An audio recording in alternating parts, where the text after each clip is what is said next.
मत्स्य में आज एक नया सूर्य उदय हुआ है। मत्स्य का राजा मैं पहले भी था, परंतु स्वतंत्रता का आभास नहीं होता था मुझे। आज वर्षों के पश्चात यहाँ की वायु में स्वतंत्रता अनुभव कर रहा हूं मैं। अनुभव हो रहा है कि मेरे पास भी शक्ति है। अब मुझे हस्तिनापुर से युद्ध होने का कोई भय नहीं। जिसके पास तुम्हारे जैसा हितैषी हो उसे कैसा भय कंक? तुम्हारे प्रोत्साहन से आज फिर से मैं स्वयं को एक शक्तिशाली राजा अनुभव कर रहा हूं। महाराज, मनुष्य को शक्ति आत्मविश्वास से मिलती है।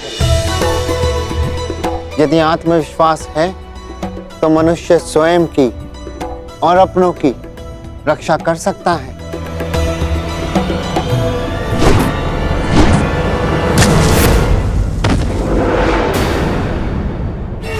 सावधान, आक्रमण हुआ है। तुम्हारा भय उचित था कंक। प्रतीत होता है कि हस्तिनापुर ने आक्रमण कर दिया। हस्तिनापुर ने बिना चेतावनी के आक्रमण कैसे कर दिया? महाराज, तिगत नरेश सुशर्मा ने आक्रमण किया है। सुशर्मा, इतना साहस? तुम्हें पराजित होना होगा। चलो, सेना प्रजा को सावधान कर दो। सब युद्ध के लिए तत्पर है।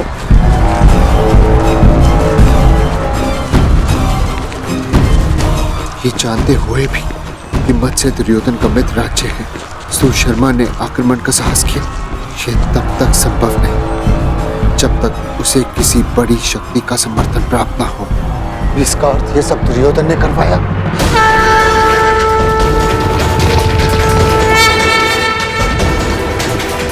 दुर्योधन! युवराज, सतर्क ध्वनि का स्वर सुन रहे हैं आप? हमें उन्हें बताना होगा कि हम मत्स्य पर आक्रमण करने नहीं आए। हमें केवल पांडव चाहिए।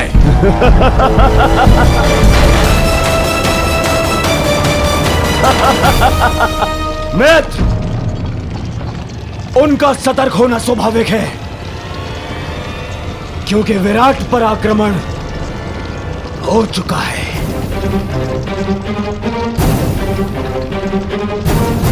सुशर्मा की सेना दक्षिण छोर से विराट पर पहले ही आक्रमण कर चुकी है।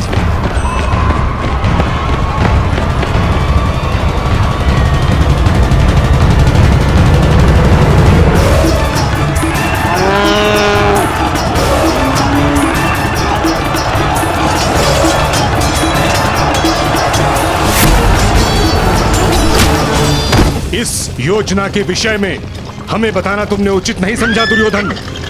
मैं हस्तिनापुर का युवराज हूं। मुझे अपनी हर एक योजना सबको बताने की आवश्यकता नहीं है। आज पांडवों के अज्ञातवास का अंतिम दिवस है।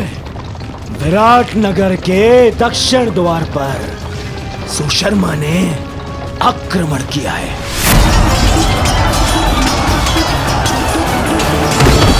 उनका सारा ध्यान विराट के दक्षिण द्वार पर होगा और हम उत्तर दिशा से आक्रमण करके पांडवों को वहीं घेर लेंगे। ये नीति के विरुद्ध है। जो राज्य पहले से ही युद्ध में व्यस्त हो उस पे इस प्रकार आक्रमण करना छल है। ये छल नहीं है, क्योंकि सुशर्मा हस्तिनापुर का ही सहयोगी है। मुझे किसी भी मूल्य पर उन पांडवों को सूर्यास्त से पूर्व पकड़ना है।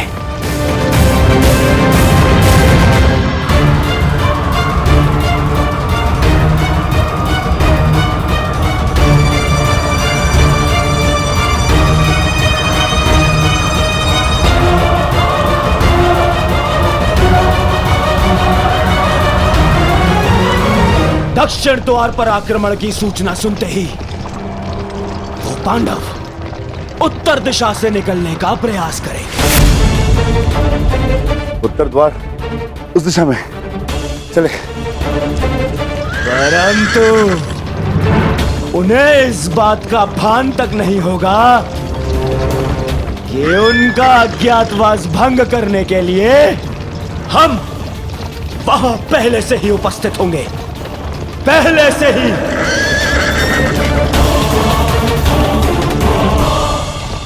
दुर्योधन अपने साथी, महारथी और सेनापति को इस प्रकार योजना से अवगत न रखना असम्मान माना जाता है, और इस प्रकार से छल करके आक्रमण करना अधर्म।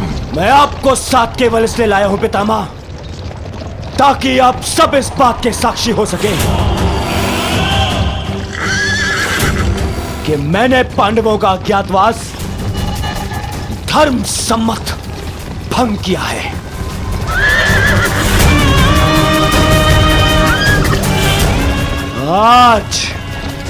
आज वो पांडव यहां से यहीं से वन में जाएंगे, अगले 12 वर्ष के वनवास के लिए। चलो साथी, गति बढ़ाओ, आगे बढ़ो। मामाश्री, आपको अपनी योजना पर विश्वास है ना? मुझे पूर्ण विश्वास है दुर्योधन। पांडव विराट नगर से बाहर निकलने के लिए उत्तरी द्वार का ही प्रयोग करेंगे। देख लेना तुम।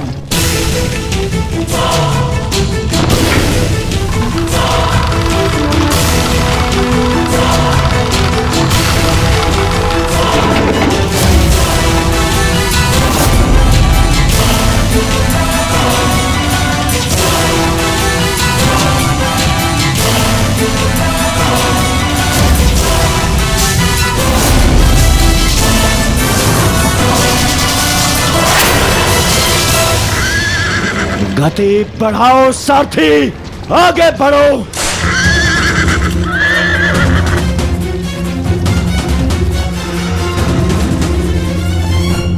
बस सूर्यास्त की देर है, उसके पश्चात हमारा अज्ञातवास संपन्न। ज्येष्ठ शीघ्र ही यहाँ पहुंचते होंगे, उसके पश्चात हम यहाँ से निकल जाएंगे।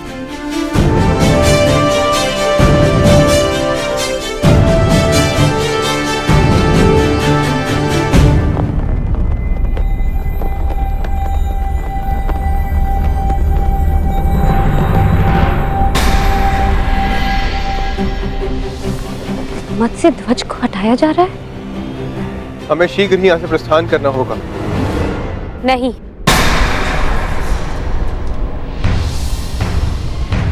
हम नहीं जाएंगे।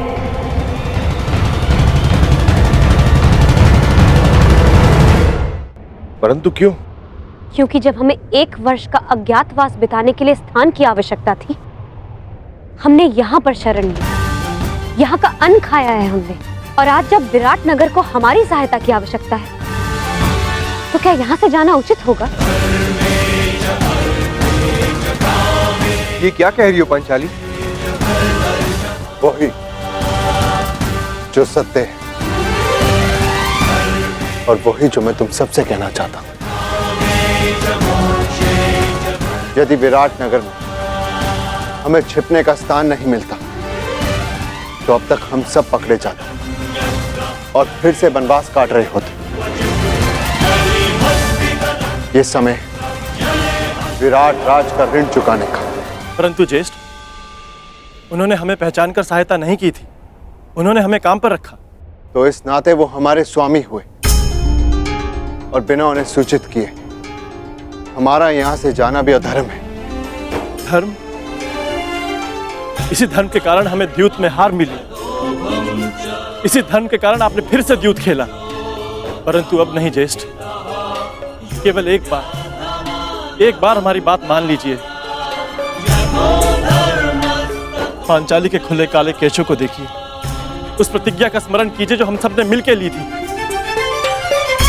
अज्ञातवास पूर्ण होने के पश्चात हम विराट नगर को फिर से मुक्त करा लेंगे ज्येष्ठ। परंतु उस कलंक से स्वयं को कैसे मुक्त करेंगे आर्य? कि अपने सहायक को संकट की घड़ी में अकेला छोड़ाए हम? यदि जाना है तो जाकर एक बार विराट राज से कह देते। उनको बताना पड़ेगा कि हम पांडव, वीर पांडुपुत्र कायरों की भांति जा रहे हैं।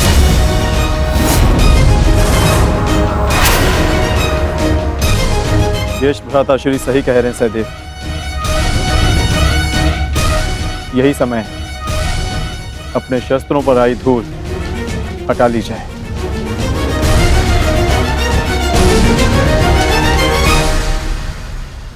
छोड़ो, छोड़ो मुझे, छोड़ो, छोड़ो, छोड़ो मुझे।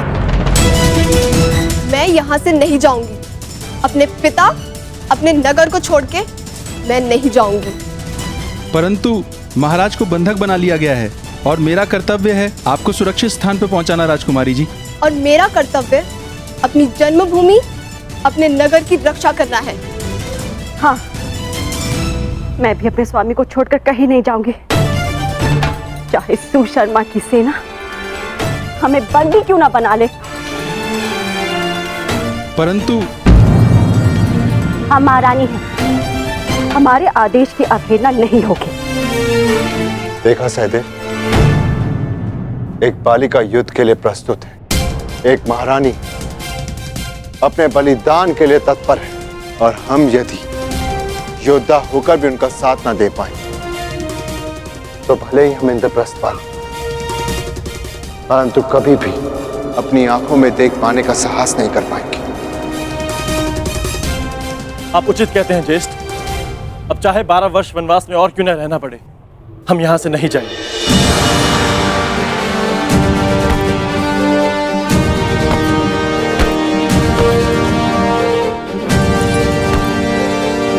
भयभीत होने की कोई आवश्यकता नहीं है माताश्री। मैं आपकी रक्षा करूंगा।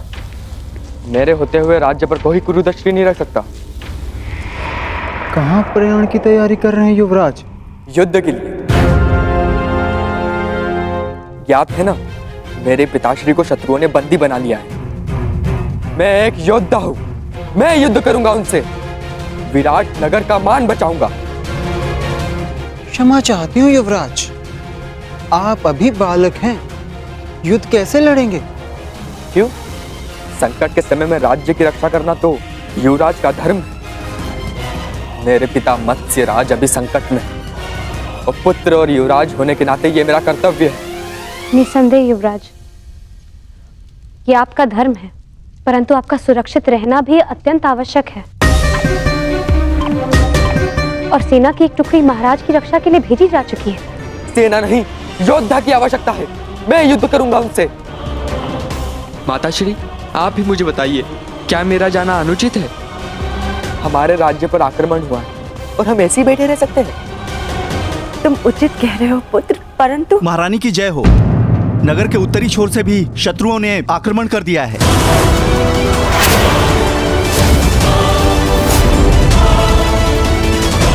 सुशर्मा ने तो दक्षिण दिशा से आक्रमण किया था, उत्तर से किसने आक्रमण कर दिया?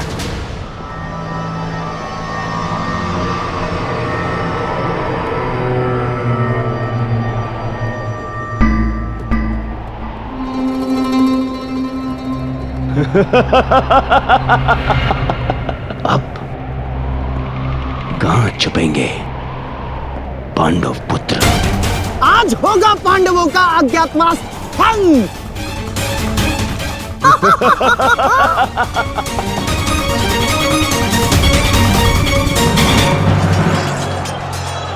ये तो मवेशी को ले आ रहे हैं।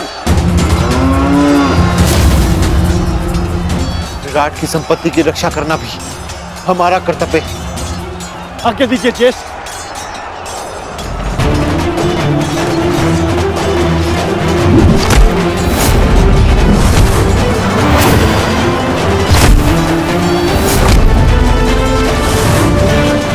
मुझे विश्वास है नकुल और सहदेव इस ओर संभाल लेंगे। हमें शीघ्र ही विराट राज को खोजकर उन्हें मुक्त कराना होगा। भीम, वो रे विराट राज, शीघ्रता करो। बड़ा विराट राजा बनता था, कीचक ही तुम्हारी शक्ति थी। उसके बिना तू एक बूढ़ा हारा पुरुष है विराट राज।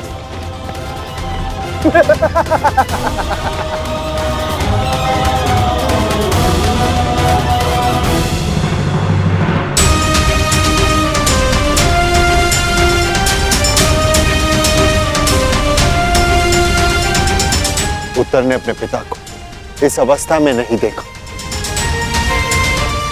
यह श्रेयस्कर हुआ। परंतु सुशर्मा के पुत्र उसे जिस अवस्था में देखेंगे भूल नहीं पाएंगे, क्योंकि मैं सुशर्मा के प्राण ले लूंगा। सावधान भीम, संभल कर प्रहार करना। तुम्हारी शक्ति से तुम्हारी पहचान हो सकती है। संभल कर।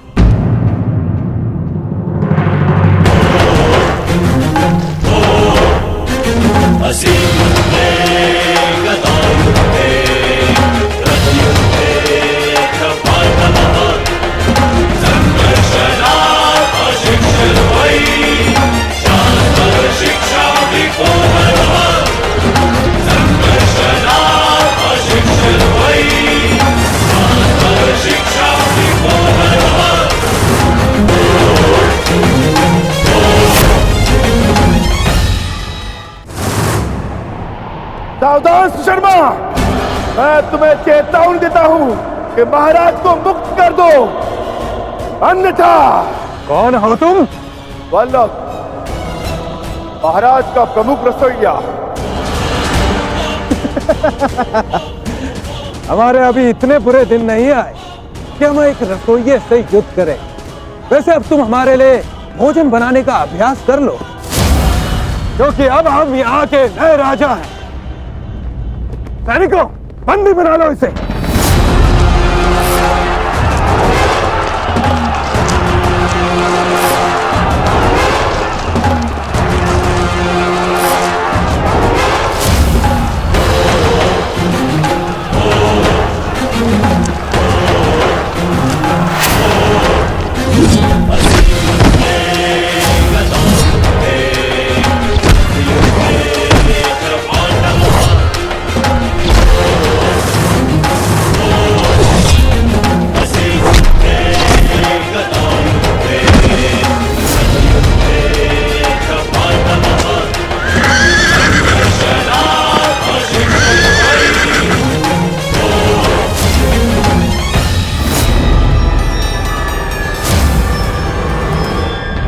हे ईश्वर, दुर्योधन, महाबली भीष्म और अंगराज कर्ण जैसे महारथियों का सामना कैसे करेगी हमारी सेना? कैसे करेगी? युद्ध का वास्तविक आनंद तो महारथियों के साथ लड़ने में ही आता है माताश्री। अब आएगा युद्ध का आनंद। अब सिद्ध होगा कि आपका पुत्र कितना बलशाली, कितना वीर है। अब आप देखना कैसे मैं महान धनुधारी अर्जुन के भांति अपने बाणों से कौरवों का नाश करता हूं। अत्यंत उत्साही मत बनो पुत्र। क्षमा चाहती हूँ महारानी, परंतु युवराज का कहना उचित है। ये कैसी बात कर रही हो सारंदरी? युवराज अभी बालक है, वो भीष्म और कर्ण जैसे महायोद्धाओं का सामना कैसे कर पाएंगे? कर सकता हूं, परंतु एक समस्या है। एक उत्तम सारथी की आवश्यकता है, अन्यथा उन कौरवों को मैं धूल चटा दूं।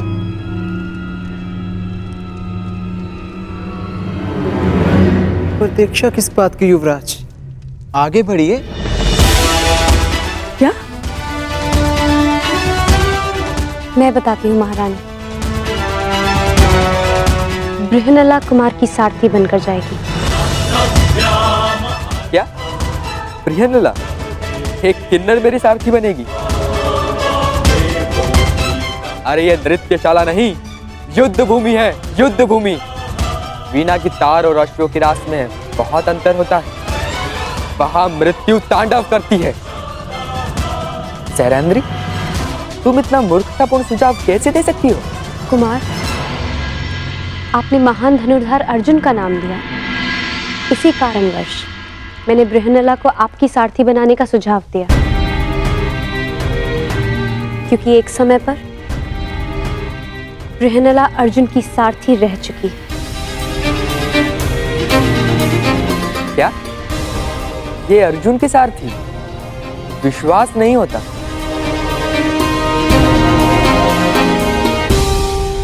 ठीक है, अब कोई और मार्ग भी नहीं। मैं तुम्हें अपने साथ आने की आज्ञा देता हूं। यदि तुम महान अर्जुन की सारथी थी तो मैं भी तुम्हें अपनी सारथी बना सकता हूं।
क्षमा कर दो, मैं अपनी पराजय स्वीकार करता हूँ, क्षमा कर दो मुझे।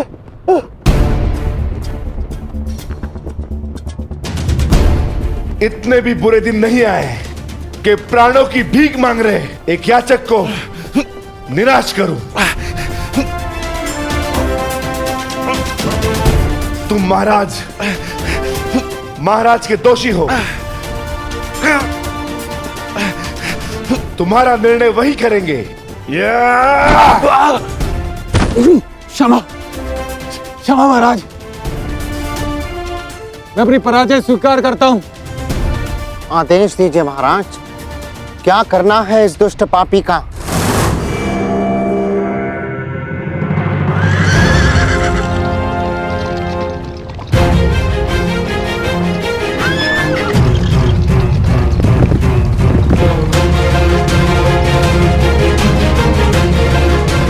बृहनला, युद्ध में सारथी का महत्व महारथी से कम नहीं होता। यदि आज तुमने चतुराई से रथ नहीं चलाया तो मैं अपने पूर्ण कौशल का उपयोग नहीं कर पाऊंगा। मुझे आज महामही भीष्म, महाबली कर्ण और महान द्रोण जैसे महारथियों को परास्त करना है। और ज्ञात रहे, जिस गति से मेरे बाण चले उसी गति से ये रथ चलना चाहिए। जो आदेश युवराज, मैं प्रयास करूंगी कि आपको नाराज ना करूं।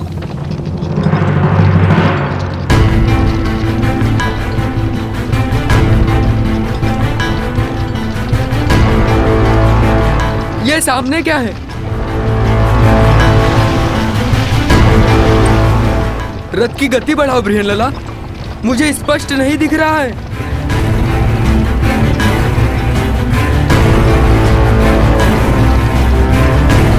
क्या ये कोई चक्रवात है? नहीं युवराज, ये धूल है जो हस्तिनापुर की विशाल सेना के पथ संचालन से उड़ रही है।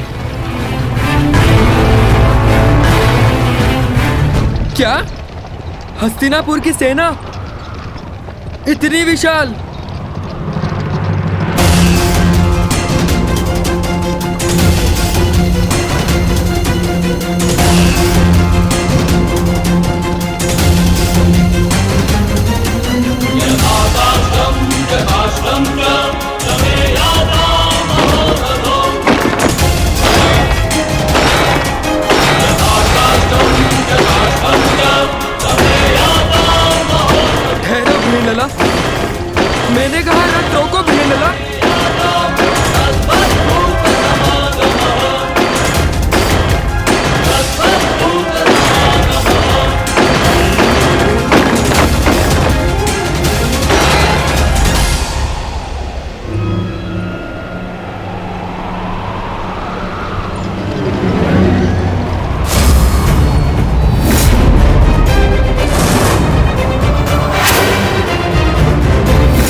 ना दुर्योधन, ये पांडव उत्तरी दिशा से ही बाहर आएंगे। वो रथ देख रहे हो? कदाचित उसी रथ में छिपकर भाग रहे हैं भगोड़े। आओ!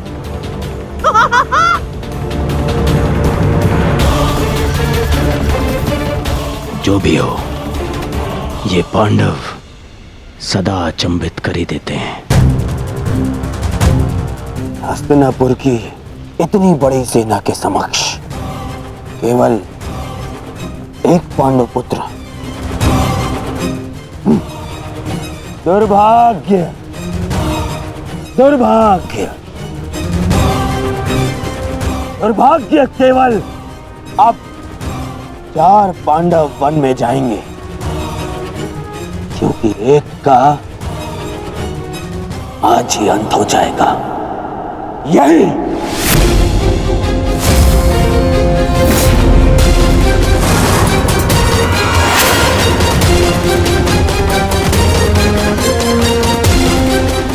ठहरो सारथी। क्या हुआ युवराज? आपने रोकने के लिए कहा। हाँ, तुम्हें सुनाई नहीं देता?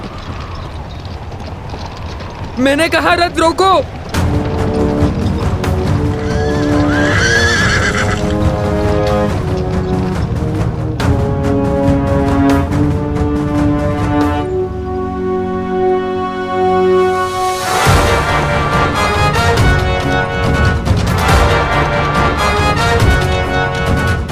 ये रथ अचानक रुक क्यों गया?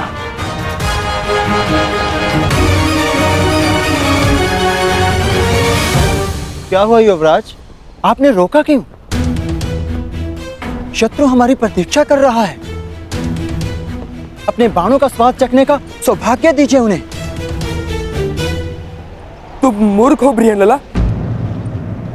अरे माना मैं वीर हूं, परंतु इतनी विशाल सेना से युद्ध करना तो आत्महत्या है। देखो, दाएं से बाएं तक जहां दृष्टि जाती है हस्तिनापुर की सेना फैली हुई है। देखो, वो दूर क्षितिज तक घेर लिया है उन्होंने। बृहनलाला, मुझे लगता है कि हमें सेना के साथ आना चाहिए। कौन सी सेना युवराज?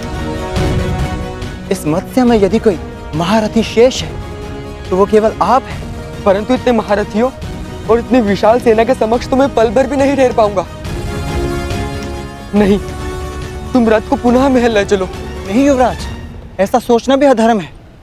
आप विराट नगर के युवराज हैं। भूल गए महारानी और कुमारी उत्तरा को क्या वचन दिया था आपने? इस समय प्रजा की एकमात्र आशा आप हैं। परंतु यदि आप कायरों की भांति भाग निकले तो विराट नगर पर, आपके कुल के मस्तक पर भयंकर कलंक लग जाएगा। वो देखिए, शत्रु हमारे समक्ष खड़ा ललकार रहा है हमें। क्षत्रिय धर्म निभाने का समय आ गया है युवराज। धनुष उठाइए युवराज, धनुष उठाइए।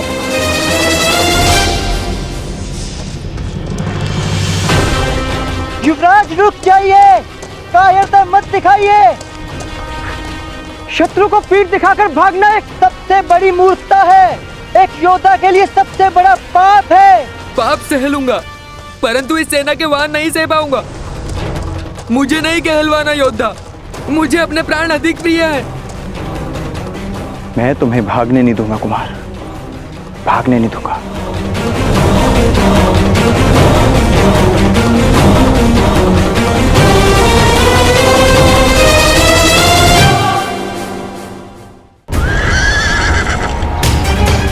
ठहरिए युवराज, मैं कहती हूँ ठहरिए। कायर मत बनिए युवराज, रुक जाइए।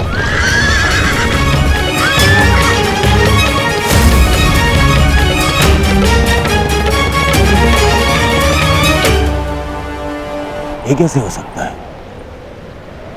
ये तो वापस लौट रहा है। आमश्री, आपने तो कहा था कि ये योजना सफल होगी। पांडव इसी द्वार से आएंगे, परंतु ये तो उल्टे पांव लौट रहे हैं। नहीं, ये पांडव हो ही नहीं सकते, क्योंकि पांडव अपने शत्रु को पीठ दिखा के नहीं भाग सकते। हो सकता है दुर्योधन की ये पांडव ना हो, परंतु पांडवों के पास हमारे समक्ष प्रस्तुत होने के अतिरिक्त और कोई मार्ग है ही नहीं।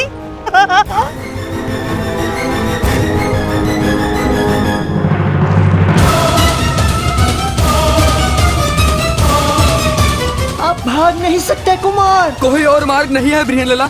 मैं इतनी शक्तिशाली सेना से युद्ध नहीं कर सकता। परंतु मेरी दृष्टि में युद्ध के अतिरिक्त कोई मार्ग नहीं।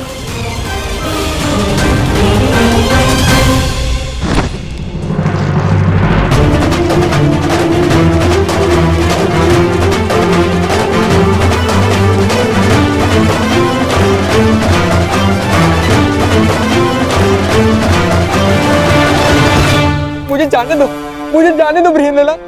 मेरी तुमसे प्रार्थना है, मुझे नहीं मरना, मुझे अपने प्राण नहीं देने। ये समय रोने का नहीं है युवराज। क्या कहा था आपने? आप एक योद्धा हैं, और एक योद्धा मृत्यु का सामना हंसकर करता है, मृत्यु के भय से रोता नहीं। और किस बात से भयभीत हैं आप अकेले नहीं हैं। तुम्हारी मति तो नहीं मारी गई है, अकेले ही तो हूं मैं बृहनलला। देखो चारों, कहाँ है सेना? कौन देगा मेरा साथ? मैं दूंगी आपका साथ। तुम्हारा साथ किस काम का? तुम तो एक किन्नर हो।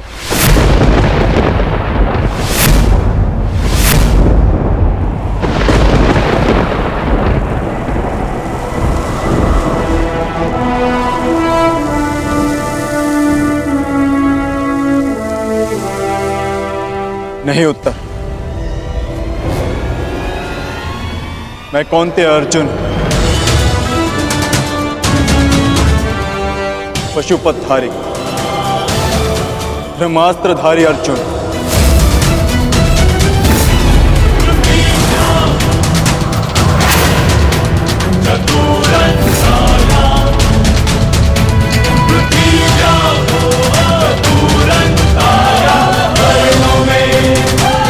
असंभव।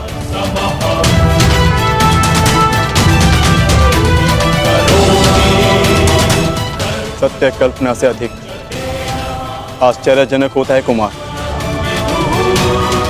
मैं सत्य में अर्जुन और मेरे ज्येष्ठ भ्राता श्री युधिष्ठिर इस समय कंक वेश में तुम्हारे पिता श्री की सहायता कर रहे हैं। और जो तुम्हारा प्रधान रसोइया है वो कोई और नहीं, महाबली शक्तिशाली भीम है। और जो ग्रंथिक तुम्हारी अश्वशाला संभालता है वो मेरा अनुज नकुल। और जो तुम्हारी गौशाला संभालता है कोई तांतीपाल नहीं, मेरा अनुज सहदेव।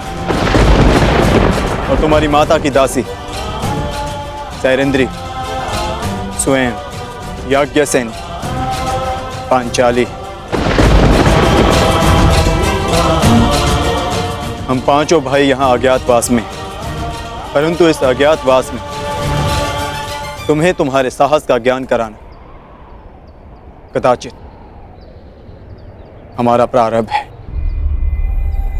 महाबली, महाधनुधारी अर्जुन, मुझे क्षमा कर दीजिए महान धनुधारी अर्जुन। मैंने आपका निरादर किया, मुझसे भूल हुई।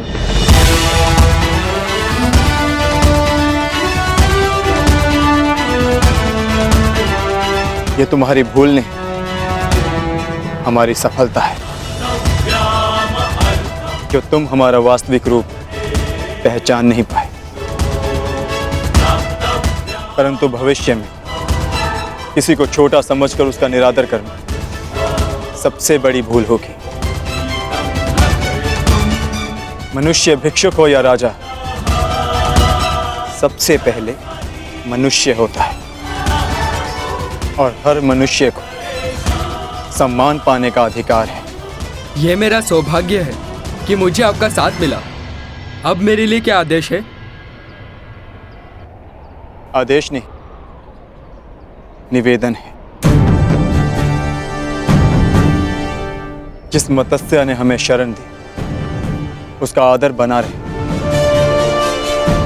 इसलिए हमें पुनः रणभूमि लौटना है। आपको अपने साथ पाकर मुझ में साहस जाग गया है। चलिए विराट के शत्रुओं का नाश कर देते हैं।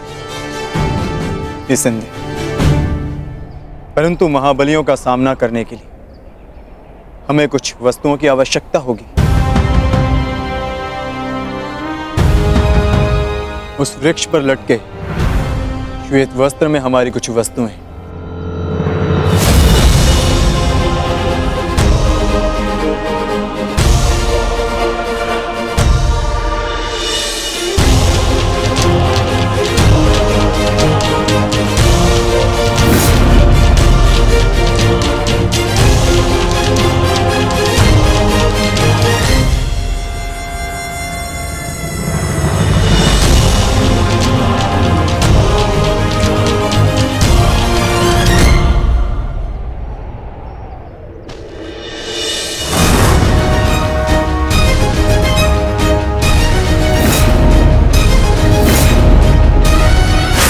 अब समय हो गया है, हमें रणभूमि में लौटना होगा।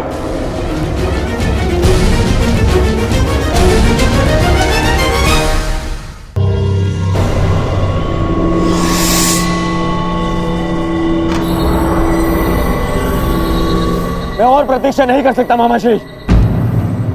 अब तो सूर्यास्त भी होने वाला है।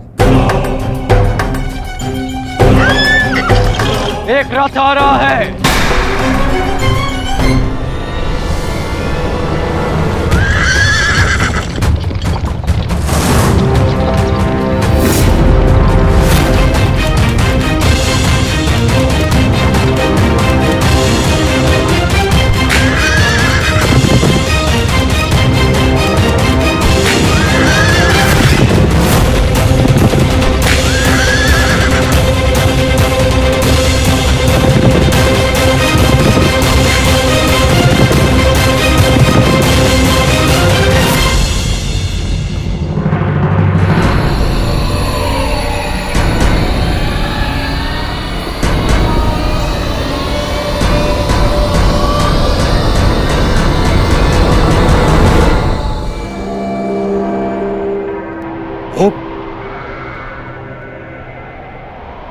तो एक स्त्री है। स्त्री है? ये तो प्रेरणा है।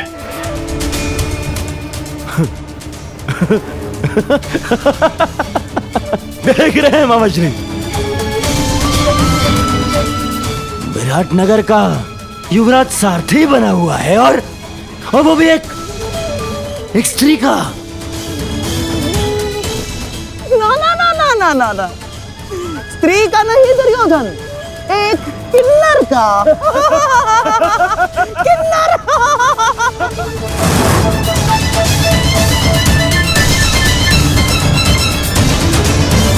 ऐसे तुमसे युद्ध करना मेरा और हसनैनापुर के मान का अपमान है। परंतु फिर भी मैं बता दूं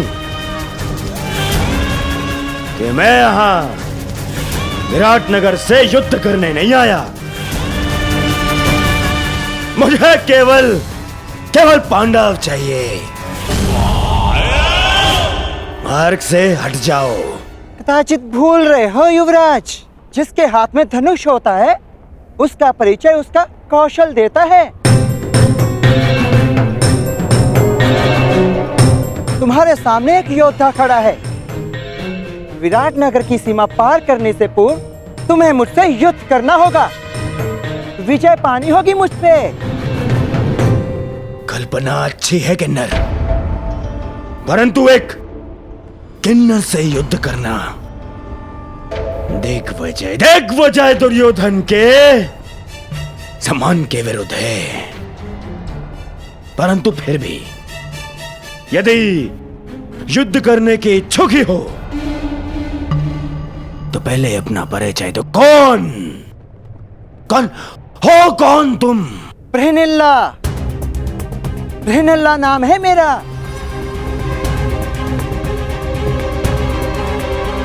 अब तक तो कुमारी उत्तरा की संगीत शिक्षिका थी, परंतु इस समय विराट नगर की रक्षिका हूं मैं। द्वंद्व से पूर्व महान महारथी भीष्म और महान आचार्य द्रोण को मेरा प्रणाम।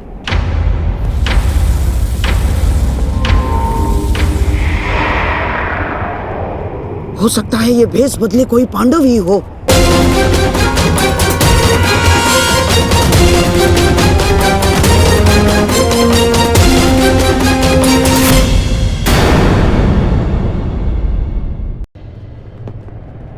दुर्योधन, मुझे लगता है ये स्त्री पांडवों में से ही कोई एक है। ये क्या कह रहे हैं मामा श्री? हाँ दुर्योधन, तुम सोचो ना, जब से हमने विराट पर आक्रमण किया है पांडवों में से कोई एक नहीं दिखा, कोई नहीं। हो सकता है अपने अज्ञातवास के चलते पांडव किसी अलग भेष में रह रहे।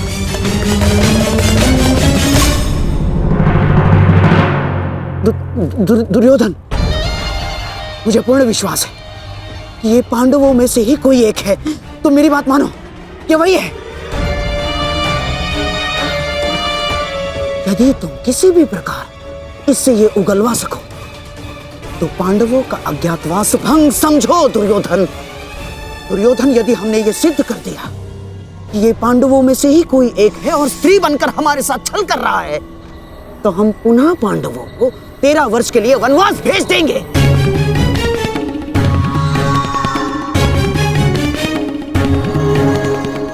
मैं आपकी योजना समझ गया मामा श्री। हाँ। मैं तुमसे अंतिम बार पूछता हूं,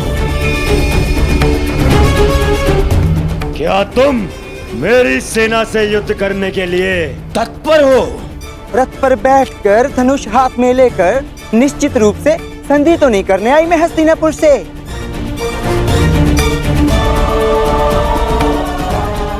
ब्रहनिल्ला नृत्य और संगीत ही नहीं जानती, और भी बहुत कुछ शेष है जो आपके समक्ष आने वाला है।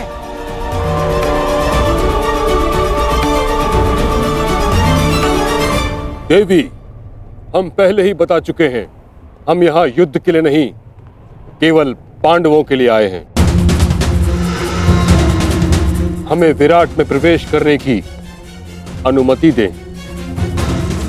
बस पितामह, अब आप एक किन्नर के समक्ष गिड़गिड़ाएंगे। आक्रमण! आक्रमण!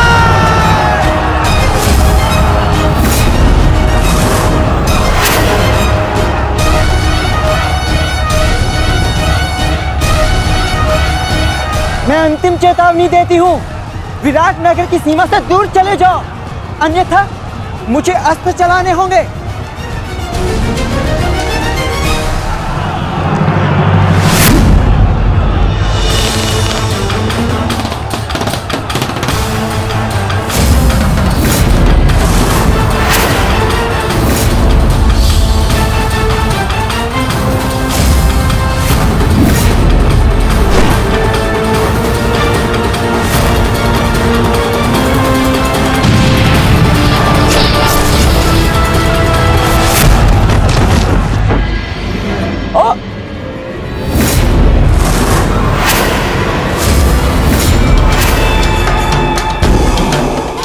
असंभव।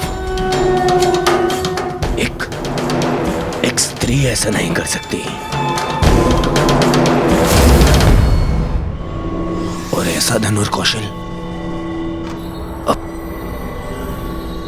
एक बाण से मेरे सैकड़ों सैनिकों का वध कर दिया।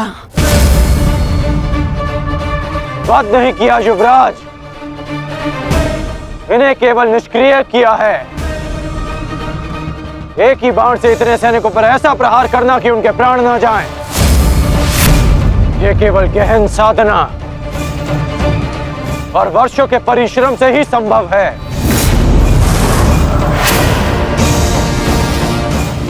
ये कोई साधारण योद्धा नहीं युवराज। तो तुम भी वही सोच रहे हो जो मैं सोच रहा हूं।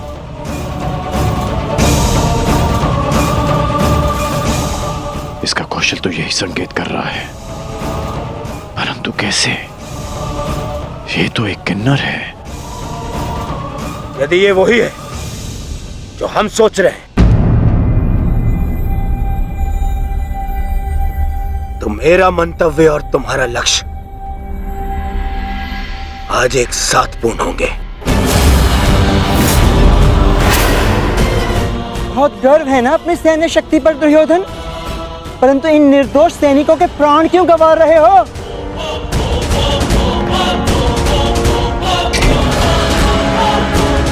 आज मैं तेरे बाणों के साथ साथ तेरी जिह्वा को भी शांति कर दूंगा।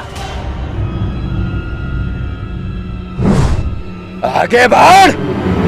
तुमसे युद्ध करके मैं अपनी धनुर्विद्या का अपमान नहीं कर सकती, और वैसे भी तुम्हें धनुर्विद्या आती ही कहां है? है कोई वीर तुम्हारी सेना में जो मेरे समक्ष आ सके, मेरे बाणों का उत्तर दे सके? इतना तो साहस हस्तिनापुर के वीरों को ललकारती है। पितामह, आगे बढ़िए। नहीं दुर्योधन, तुम में ना हो, परंतु मुझ में अभी क्षत्रित्व शेष है। मैं किसी नारी पर शस्त्र नहीं उठाऊंगा, और ये अर्धनारी है। आचार्य द्रोण,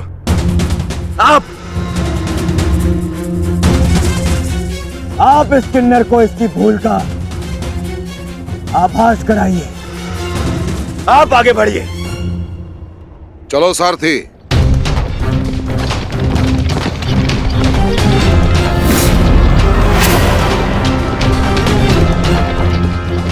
एक ऐसी परीक्षा है माधव जिसने मुझे लक्ष्य भेदना सिखाया, वही मेरे समक्ष लक्ष्य बनकर खड़ा है।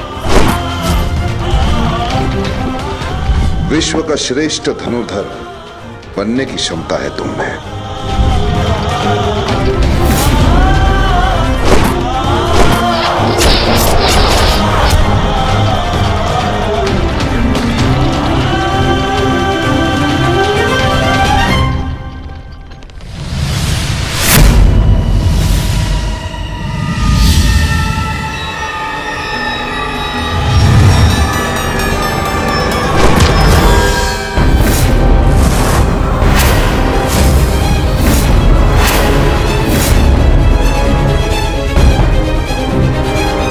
मुझे प्रणाम करने वाला ये किन्नर कहीं मेरा शिष्य अर्जुन तो नहीं? परंतु ये कैसे संभव है? अभी सिद्ध हो जाएगा कि ये अर्जुन है या नहीं। सावधान।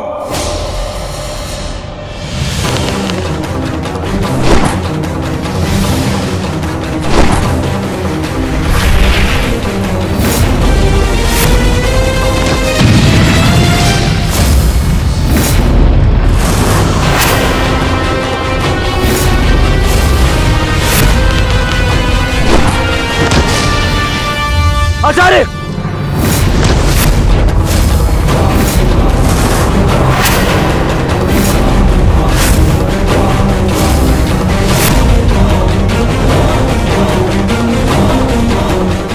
अर्जुन,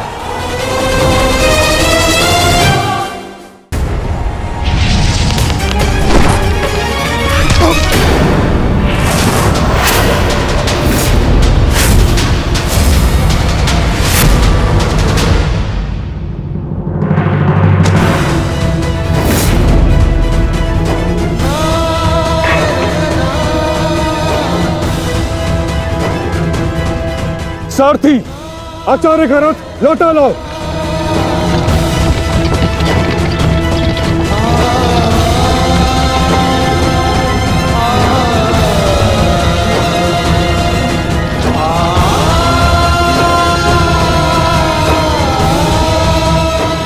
क्षमा चाहता हूँ गुरुदेव, मैंने कभी सोचा भी नहीं था कि आपकी ही सिखाई हुई विद्या का प्रयोग मैं आप पर करूंगा।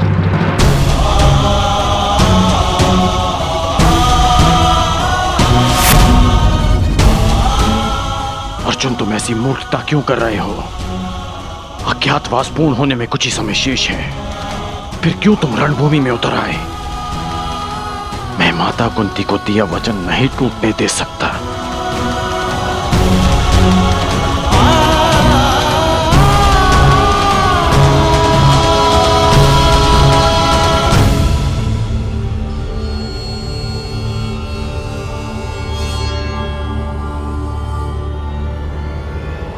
दुर्योधन, समय निकलता जा रहा है। हमें शीघ्र ही इस पांडव को पराजित करके इसका वास्तविक रूप सामने लाना होगा दुर्योधन।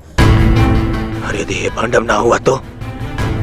आंखें खोलो दुर्योधन, देखो इस साधारण किन्नर ने किस प्रकार द्रोण को पराजित किया है। किसी भी साधारण योद्धा में इतना शौर्य तो नहीं है कि आचार्य द्रोण को पराजित कर सके। तुम्हें क्या लगता है कि अर्जुन के अतिरिक्त और कौन हो सकता है? पहचानने का प्रयास करो इसे। तुम दोनों ने एक ही साथ, एक ही स्थान पर, एक ही गुरु की छत्र छाया में अभ्यास किया है। अपनी आंखों से इसे धनुर्विद्या सीखते हुए देखा है तुमने। पहचानो इसे, कौन है ये?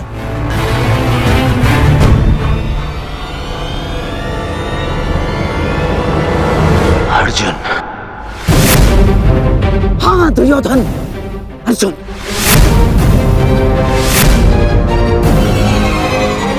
अब तुम्हें कैसे भी करके इसका वास्तविक रूप पितामह के सामने लाना है, और उसके लिए तुम्हारे पास केवल एक अस्त्र उपाय है।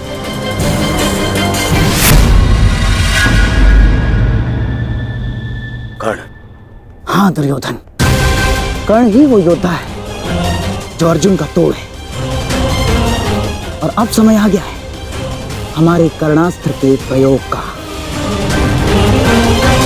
मित्र कर्ण,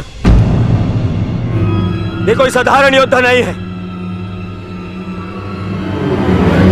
मैं चाहता हूं कि तुम इसका गर्व भंग करो।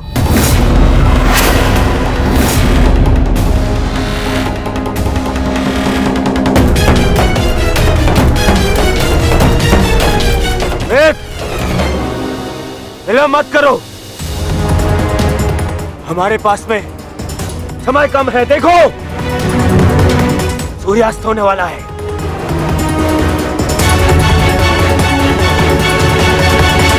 यदि एक मित्र का निवेदन स्वीकार नहीं है तो आप हस्तिनापुर के युवराज का आदेश स्वीकार करो। आगे बढ़ो, जाओ।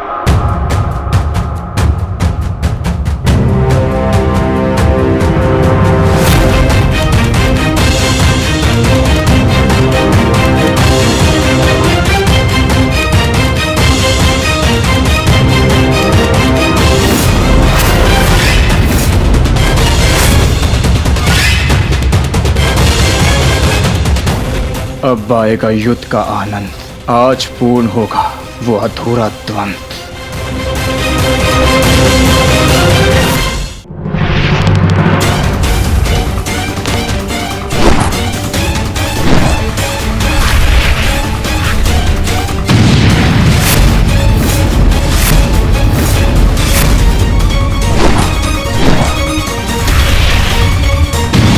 ये छोटे मोटे बाण चलाने का खेल बंद करो अंगराज। अर्जुन को सामने लाना है। वैष्णवास्त्र का प्रयोग करो।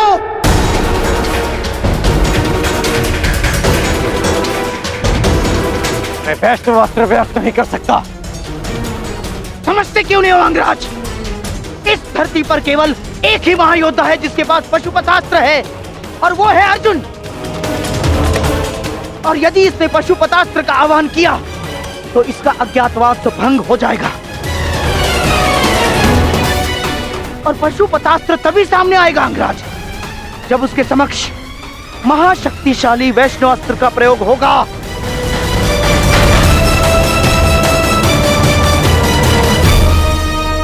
परंतु मैं किन्नर पर वैष्णवास्त्र का प्रयोग नहीं कर सकता। यह वैष्णवास्त्र का अपमान होगा।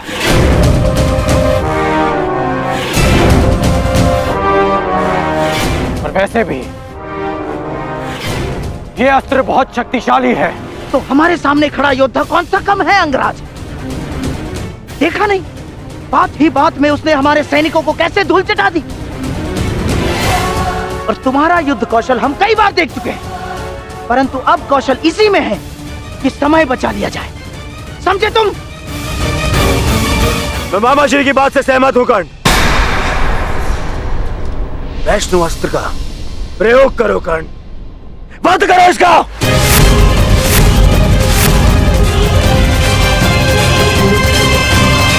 दुर्योधन, अब इस अर्जुन के पास केवल दो ही विकल्प है। एक, या तो वो कर्ण के अस्त्र का उत्तर देने के लिए पशुपतास्त्र का प्रयोग करे और अपना अज्ञातवास तोड़ दे, या फिर मारा जाए। दोनों ही ओर से हमारी ही पोबारा है।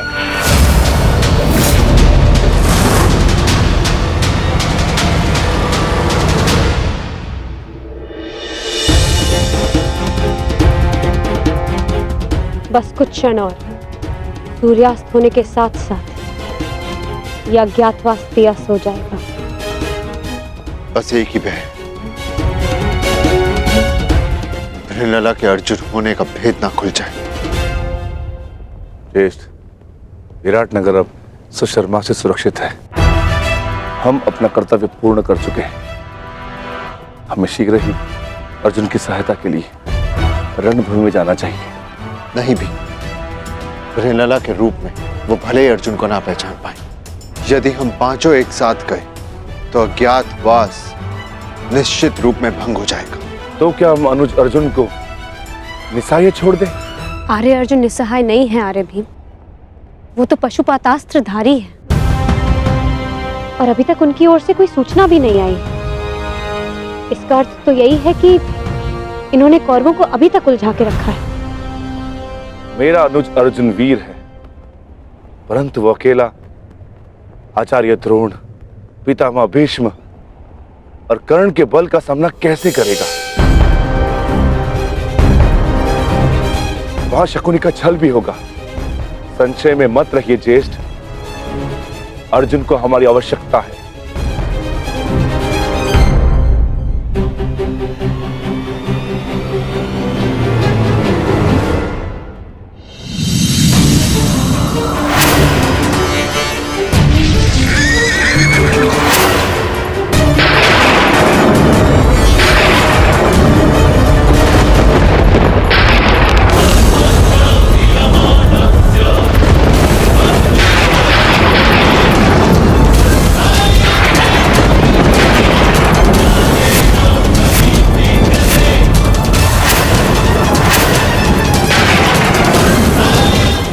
वैष्णवस्त्र, कर्ण वैष्णवस्त्र संधान कर रहा है।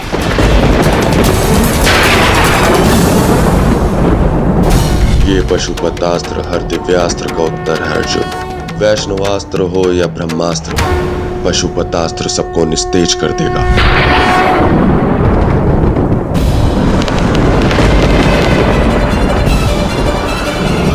यदि मैंने पशुपतास्त्र का प्रयोग किया तो सबको ज्ञात हो जाएगा कि मैं ही अर्जुन हूँ, और यदि प्रयोग ना किया तो मेरी मृत्यु निश्चित है और साथ ही मेरे भाइयों का जीवन भी संकट में आ जाएगा।